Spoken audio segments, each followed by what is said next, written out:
here in the booth.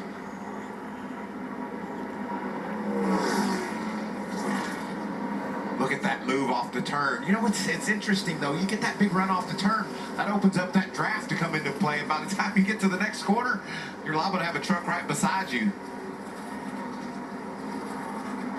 Corey Heim hanging on. We'll take a break. 18 laps to go for the Craftsman Truck Series at Pocono. Truck Series, and this battle for the lead just will not go away. Corey Heim, Kyle Busch trading blows. 11 of Heim out front right now.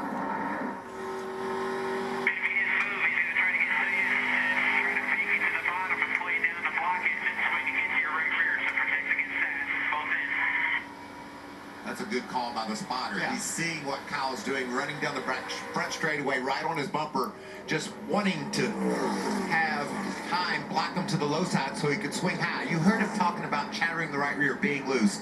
You're down on the bottom, it's double as loose. So he wants to get up to the top side of the racetrack, and you can see he's filling it out up there, running about a half truck length higher than Heim through the tunnel. Oh, Sanchez.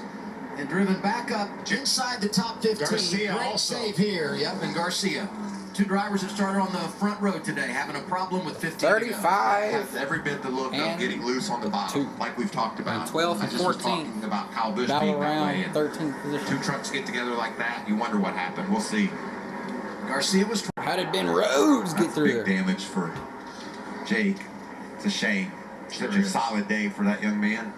Right now, talking with Danny Stockman, he told Danny that it doesn't feel like anything's tore up. He said, I'm sorry, there was nothing that I really could have done. He said, I went to the brake, it was a little bit soft.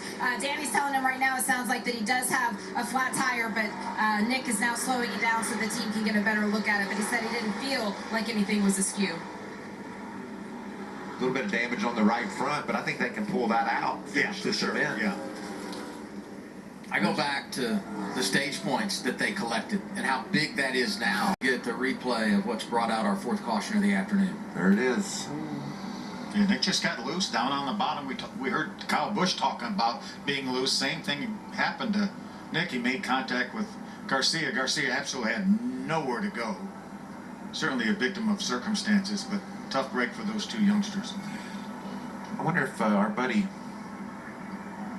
Ooh, that's just a shame. Just a mistake by Nick.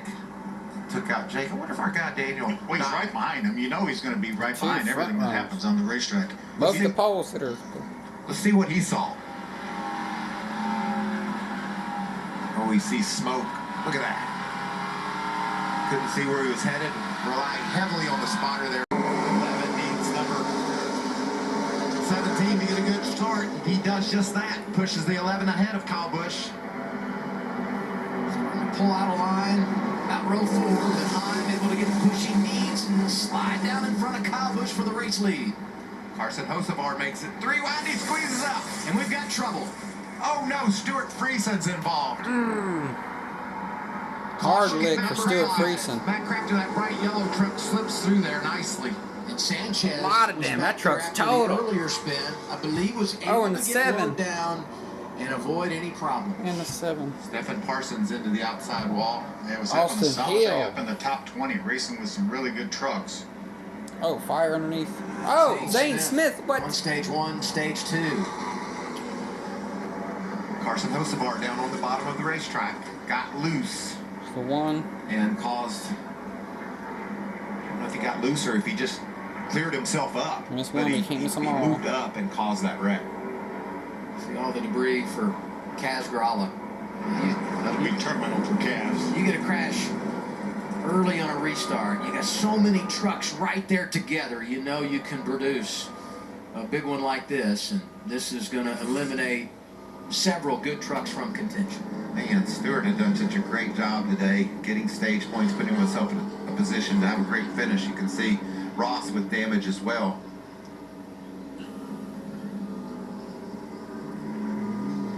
And looking at our points, and you talk about the impact of that, Michael. Wow. Friesen out of his truck, done for the day. He went from well above the cut line to now 5 below. Oh. See, late there, Ross got into the crippled number 52 of Stuart Friesen. Oh, also Zane. Yeah, don't know whether he just chased it up the hill or moved up the hill. It looked like he just moved up the hill, maybe thinking he could squeeze his way up, and certainly.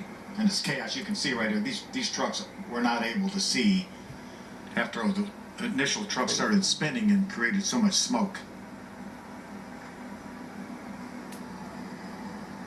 There's another view. Kligerman Kaz hard into the outside wall. The truck's already totaled. Both of them, the Zane 1 and the 52. gets into Kaz. Steffen gets into Zane. Austin Hill gets involved with the 7 truck. Actually, somebody died. He right gets together there. with Steffen after the Many fact. cars. Look at that bright yellow truck, keeping his playoff hopes alive. Matt Crafton Actually, threading his way through the chaos. On board Daniel Dye. This ain't gonna be pretty. Everybody behind him. We got damaged on lap 1, so we had to come fix it right away. Just put us behind even worse than we already were. Crafton. And we tried staying out for some stage points. We got 1.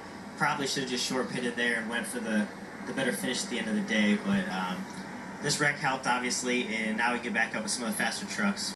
You know, the points come with that. So we're going to do what we got. I just don't think we got enough speed for those guys up front there. But The 61 of Christopher Bell knowing how to do that. And then you got a rookie in I'm going to finish it off at Pocono. You can bet there's gonna be another wreck. They're bumping. Look at Haley Deegan. And they're jumping out of line. Oh, and Kyle's there. He's been loose down there, though. Is there enough momentum in that outside lane? Yes, there is. Corey Heim back on point. What a move around the top. Corey Heim drives away. Slicing and dicing down this 3,700-foot straightaway. 4 laps to go. Heim is out front, but here comes Kyle Busch. I think Heim's fine with Kyle peeking his nose to the... Away from him. Here comes Kyle again. In the tunnel turn. Kyle Busch is there, slides back into line.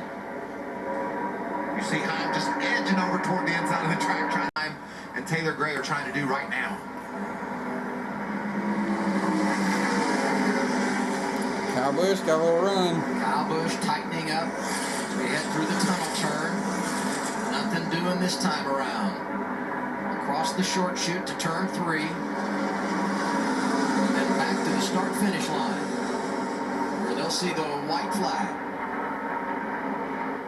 See Kyle moving high up the racetrack trying to get some cleaner air. 1 lap to go at Pocono. Next flag ends the race. Corey Heim in front of Kyle Busch and the rookie Taylor Gray. Taylor Gray's coming. Kyle Busch is better right here. Busch for the He's win got to at run. Martinsville. Got his second win at Mid-Ohio. Side by side. He's the top spot here in the tunnel turn. Kyle Busch waited and then he pounced. Kyle is out front at Pocono. God used every one of those years of experience to make that pass on Corey Heim. Off of turn 3. Hello, history books. It's going to be win number 100 for Kyle Busch Motorsports, and it comes courtesy of the boss. Kyle Busch delivers at Pocono.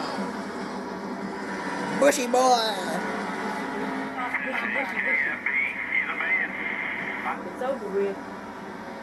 Wow. What a move. I was just going to ask you, when does he make the move? Can you wait till the final lap? Because if the caution comes out, the race is over. So, 64th time, he's pulled a truck into victory lane. Turn number 1 again because that didn't work. Bushy! Watch this little run here. She's got that big run off of turn 1 and then dives it hard into the tunnel. See a little wiggle from Heim when he got to him. And then Heim almost runs into the wall off 2. He kind of gave him a little bit of That's space. crazy intense. Give him For a Kyle little Busch, bit. it's his second win of the year. They both Also didn't won want to back earlier down. He this kind of season did Kyle Busch, so they could at have wrecked Las each other if they Vegas. wanted to. And the 3rd time, he's won of the Craftsman Truck Series at Pocono. 4 Cup wins here, an Xfinity victory, and now the hat trick in a truck. And I think he probably had it in his mind. That's what he was going to do, maybe with 2 or 3 laps to go. Last lap. 18 different. And a couple of them that finished inside the top 5 had pulled it off. Corey Heim has won a truck race for Kyle, so has Christopher Bell. They finished second and fourth this afternoon. Great day for Taylor Gray, who comes home third. Grant Enfinger got to fifth. Majeski ends up sixth.